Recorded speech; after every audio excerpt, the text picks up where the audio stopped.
পরিপূর্ণ মুমিন হতে হলে যে গুণটি আমার মাঝে অবশ্যই থাকা দরকার তা হলো আনাস ও আবু হুরায়রা রাদিয়াল্লাহু আনহুমা থেকে মারফু হিসেবে বর্ণিত, তোমাদের কেউ প্রকৃত মুমিন হতে পারবে না যতক্ষণ না আমি তার নিকট তার পিতা, তার সন্তান ও সব মানুষ অপেক্ষা অধিক প্রিয়পাত্র হই।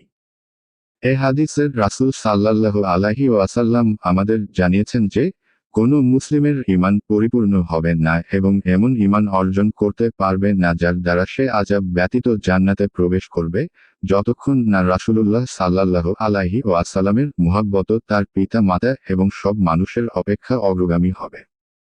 তার কারণ রাসূলুল্লাহ সাল্লাল্লাহু আলাইহি ওয়াসাল্লামের মহব্বত মানেই হচ্ছে আল্লাহর মুহাব্বত।